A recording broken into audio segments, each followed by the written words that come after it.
il y a plusieurs dimensions. Donc il y a cette dimension, je dirais, citoyenne et culturelle qui est, il y a beaucoup d'incompréhension, de préjugés, de méconnaissances autour de l'islam.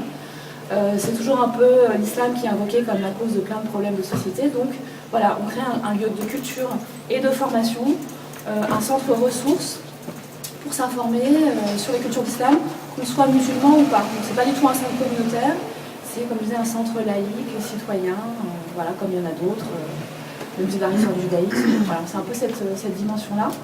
Et puis, dans le futur institut, il y aura aussi des salles de prière qui seront achetées par une association cultuelle qui s'est constituée déjà depuis 1 an et demi, qui s'appelle l'Association des musulmans de l'ouverture, qui est composée en fait de l'association El Fat, qui gère la mosquée actuellement installée rue Clemenceau, et qui a rassemblé aussi des musulmans extérieurs au quartier, notamment des confréries soufis, qui ont un rayonnement voilà, international, une sorte de légitimité aussi spirituelle très forte auprès de plusieurs donateurs, parce que c'est vrai que pour des donateurs, donner de l'argent pour une petite salle de prière à la Goutte d'Or, c'est pas forcément évident. Donc là, voilà, il y avait cette association qui a un rayonnement plus large, qui permet donc parce que comme je vous disais, c'est quand même assez compliqué de financer des lieux de culte à Paris, qui permettait comme ça de rassembler plus de potentiels donateurs.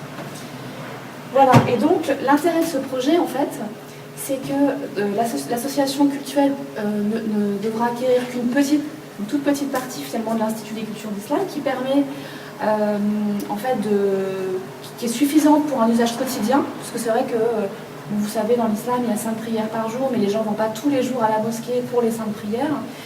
L'obligation rituelle, c'est quand même surtout concentré autour du vendredi, donc cette petite salle de prière qui permet un usage vraiment quotidien. Et donc tout l'intérêt réside dans le fait que le projet est à géométrie variable, c'est-à-dire que le vendredi, et en période de fête musulmane, et notamment pendant le ramadan, l'association cultuelle pourra louer au prix du marché, encore une fois on l'avait cité, l'ensemble de l'institution. C'est-à-dire que le vendredi, par exemple, il y aura des horaires adaptés pour le centre culturel, qui ouvrira un petit peu plus tard. Et donc, comme ça, c'est comme si, voilà, tout d'un coup, la mosquée s'agrandissait et pouvait accueillir tous les fidèles qui ne seront plus obligés de prier dans la rue.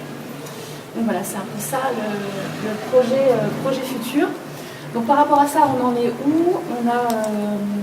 On a lancé un concours d'architectes il y a presque 2 ans.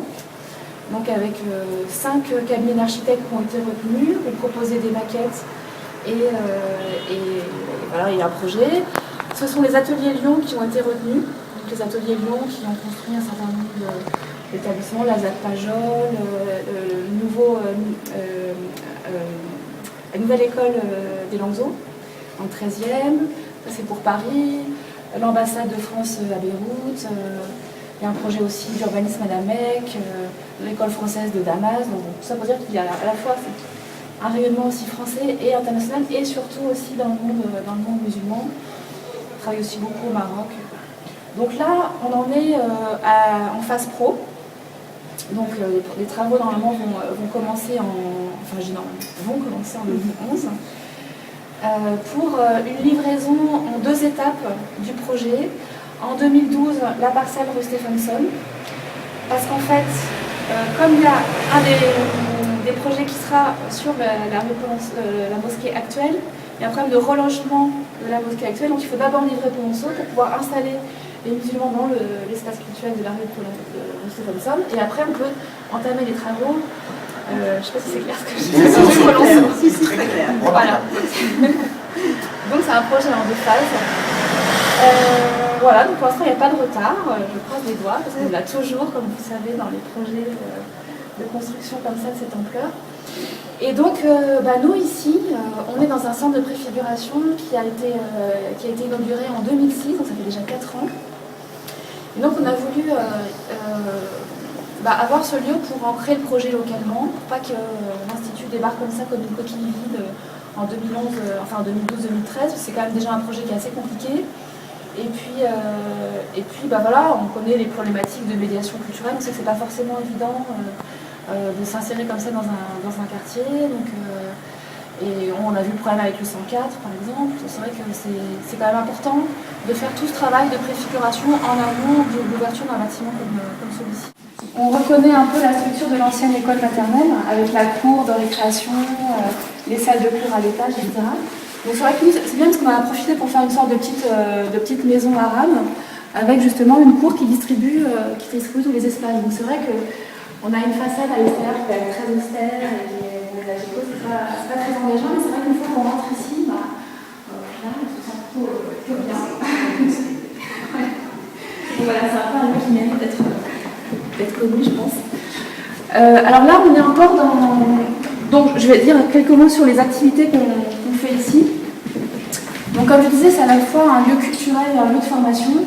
Donc c'est un peu... L'idée, en fait, c'est de parler vraiment de l'islam autrement.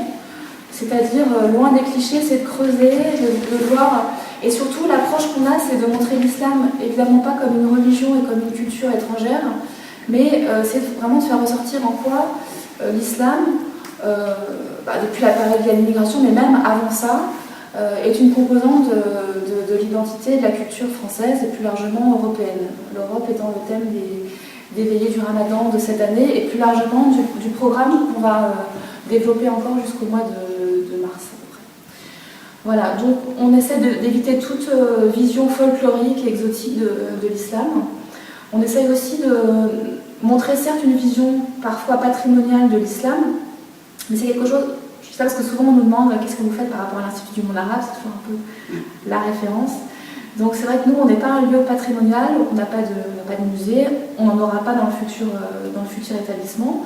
Donc on a plutôt l'axe qu'on a choisi de développer, c'est plus les artistes qui vivent aujourd'hui, les écrivains qui écrivent aujourd'hui, les intellectuels qui pensent aujourd'hui, pour montrer qu'il n'y a pas seulement eu un âge d'or de l'islam au Moyen-Âge, mais que certes il y a des problèmes qu'on ne nie pas, il n'y a pas du tout de vision, de vision angélique de l'islam, c'est pas la question, mais il y a quand même des gens qui réfléchissent aujourd'hui et qui sont très actifs. Il faut savoir que pendant les veilles du Ramadan, on commençait les soirées donc, au coucher du soleil, le repas, après il y avait le spectacle, et le débat, en gros, il commençait vers 22h30, 23h plutôt, et les gens restaient. C'est-à-dire que moi, je trouve ça intéressant qu'il y ait une telle volonté de savoir, comme ça, et même en pleine semaine à 23h, les gens qui étaient encore au rendez-vous. Donc voilà, ça marche très bien. Ce qui marche peut-être moins bien pour le moment, c'est encore la partie, tout ce qu'on fait l'après-midi,